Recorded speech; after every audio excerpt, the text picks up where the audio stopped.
আসসালামু আলাইকুম। সবাই কেমন আছেন?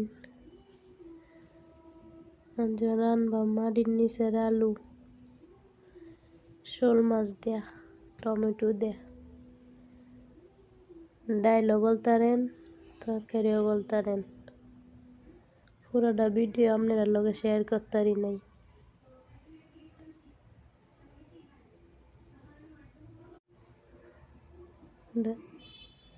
পেঁয়াজ মরিচ,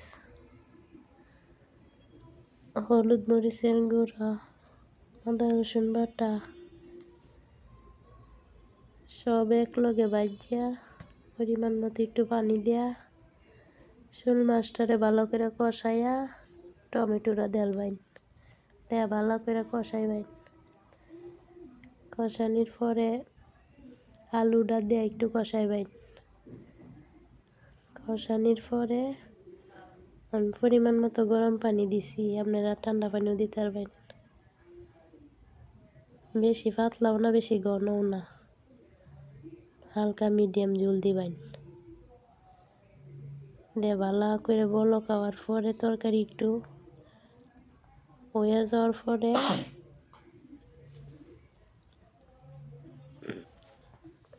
কালার দেখে তো বুঝবানি যে তরকারি হয়ে পড়ছে।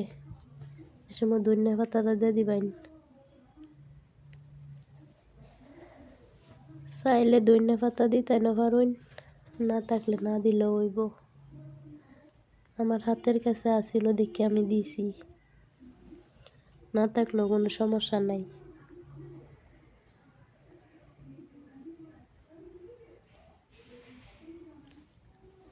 দিয়ে ভালো করে একটু লাড়া চাড়া দিয়ে লইবেন।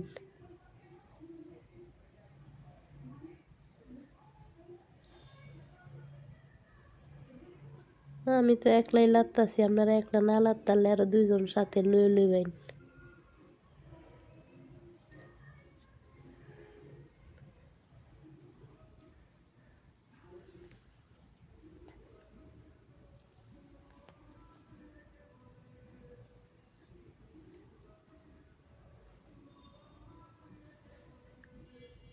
তরকারি নামানোর আগে একটু জিরার গুঁড়া দিয়ে লইবেন।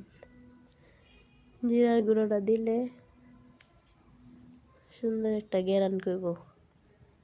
নামানির আগে দিবেন, অনেক আগে দিলে ঘ্রাণ যাইব গা। জিরার গুঁড়া সব তরকারি নামানির আগে তেমন লাগে। সবাই ভালো থাকেন। আজকের ভিডিও এতটুকু। আল্লাহ হাফেজ।